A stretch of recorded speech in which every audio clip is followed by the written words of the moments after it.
It is without a doubt that used car prices have absolutely skyrocketed in the past year, up over 30% according to the Bureau of Labor and Statistics. The chairman of the Federal Reserve, Jerome Powell, called it the perfect storm that led to such a dramatic rise in the increased price of used vehicles. Now, in due time, the price will probably settle down. We'll see a pullback in these used car prices, but for now, they are pretty high, and I want to give you guys some tips on what you should expect when you go to buy a used vehicle and some things that you need to do prior to make the experience, not only now, but even a year from now, be as smooth as possible.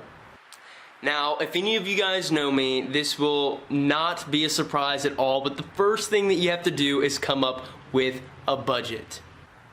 Yes, that is right, a budget. It may not sound super fun, and buying a new vehicle usually is, but you need to understand your budget. Now, this is going to entail at least 1 year's worth of insurance, gas, maintenance, repairs, all of these things, sales tax even for the vehicle, which is probably going to be between 7 to 10% of what the vehicle value is in the state. But all of these things are going to be different based on the vehicle that you're going to want to buy and the area that you live in. Your fuel costs are going to be different. Your insurance is going to be different. You might have a multitude of different vehicles, and so this one might be cheaper, or it might be your only vehicle, so it might be more expensive. You may have had an incident in the past, so it's going to be more expensive. These are all things that you need to consider whenever you are figuring out what your budget is going to be. Now, let me give you guys a little bit of an example and show you guys what I'm really talking about. So now, let's say I want to go and buy a Toyota 4Runner, and I want to understand how much I need to have in order to buy the vehicle. Well, I worked it out here, and really what we're looking at insurance-wise, if it was $120 a month, that's going to be about $1,400. Maintenance, say it's $1,500 for 1 year, which, you know, you're going to have a lot in there. You might have to get your tires rotated, you might need new tires, oil changes, brakes done, all of these different things can be included in there. $1,500. Gas, if I'm driving 10,000 miles, the average fuel cost is about $3 per gallon, and I get 18 miles per gallon. That's $1,667. Taxes on the vehicle, it's 7%. The Georgia market value is $4,065, so that's another $265.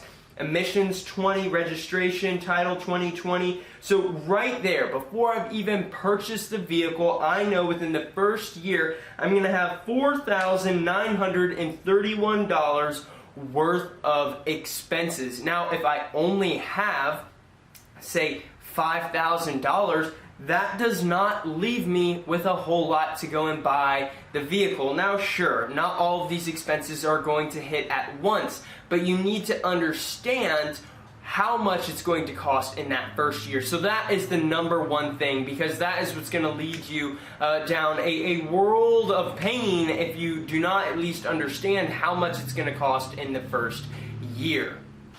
Now, next up is going to be where you are wanting to buy your vehicle from. Now, the main two that I've used in the past is going to be Craigslist and Facebook, just because those are dealing with vehicles that are really close to me. It's a private seller. It's a bit easier to negotiate with them, and if there are any problems with the vehicles, that's okay. I can fix them on my own. I don't necessarily need say CarMax, or maybe it's a certified pre-owned vehicle from a dealership. I don't necessarily need their stamp of, you know, authentication that everything is fine with the warranty and everything, because like Tavares, I am the warranty to some degree in some circumstances.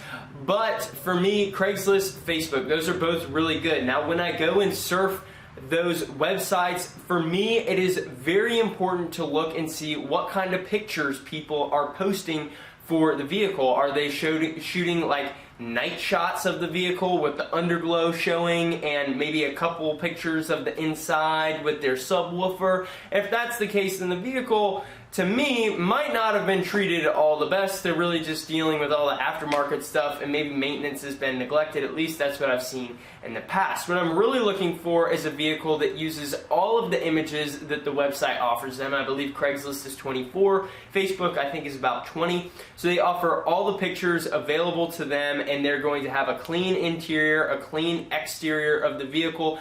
And when I see that, I know that the owner of the vehicle that is trying to sell it has taken well care of the vehicle, or at least they're showing that they have.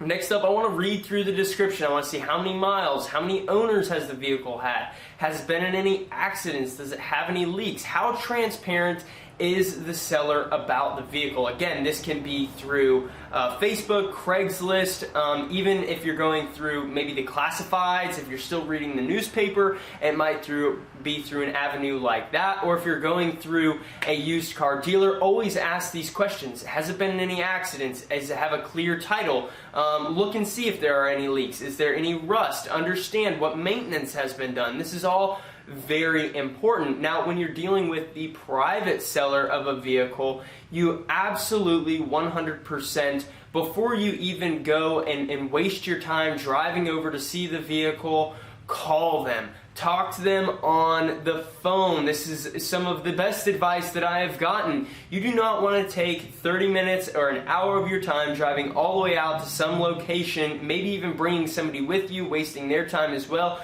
just to find out that the vehicle is not at all what you think it is.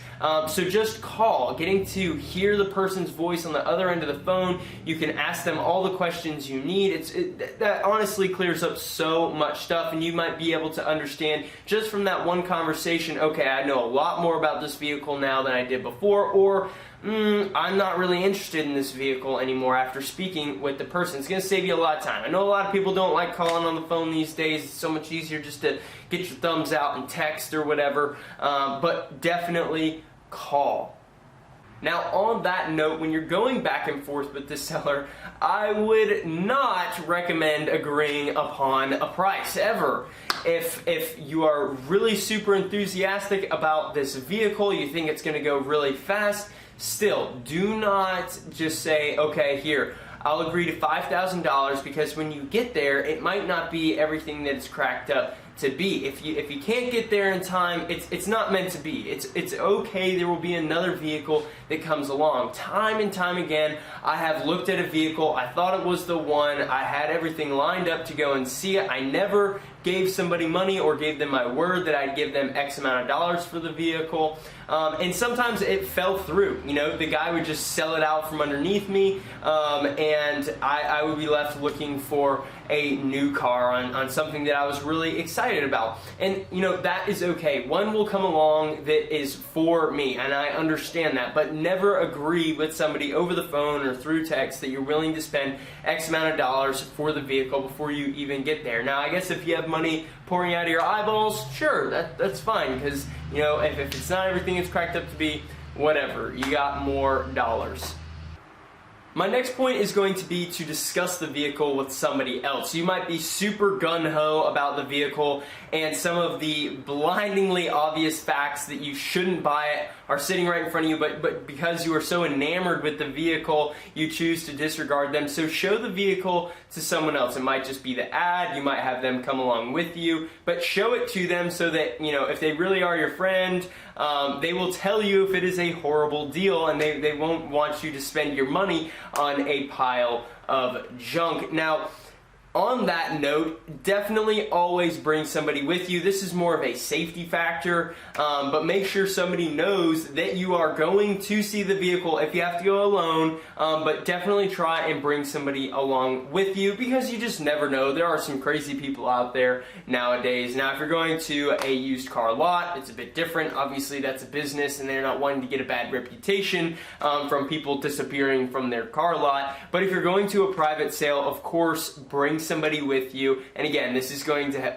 allow you to have maybe the devil's advocate if you're going to buy this car, or at least at the very least some sort of extra safety when going to purchase it. So The rundown is going to be: have a budget, understanding maintenance costs, tax, gas, insurance, all the above. Understand all of that. Next, you're going to want to understand who is selling the vehicle. How transparent are they about the vehicle? Maintenance records, all of those things. Understanding that all the way down and calling them on the phone. Next up, you're going to want to show this vehicle to someone else. It might just be the online ad, but have them pick away at the vehicle and to maybe bring bring the luster down for the vehicle. You might just be super excited about it, and you look over all the things that could potentially be wrong. Show it to somebody else. Let them be the devil's advocate on it, and kind of give you another perspective. Lastly, bring somebody with you when going to view the vehicle or buying the vehicle. This is very important just for your own safety. And then also bring it back around. Never agree on some sort of price, $5,000, $10,000, whatever the vehicle price is. Don't agree upon it without even seeing the vehicle. That can lead to very big problems, again, unless you have money just pouring out of every orifice of your body. But nonetheless, those are the tips that I can provide to you guys when going to buy a used vehicle. This is really kind of tailored more towards the private sale of vehicles, but some of these tips are also very useful when going and buying a used vehicle off of a lot or even a new vehicle. So I hope you guys enjoyed it. Hopefully these tips help you guys out. If you have some tips, leave them down in the comments. Maybe somebody else can benefit from them. I hope you guys enjoyed the video, and until next time, I hope you guys have a great day, and I'll catch you later. Least, or even things like, what the heck else was I gonna say? Oh yeah, sales tax.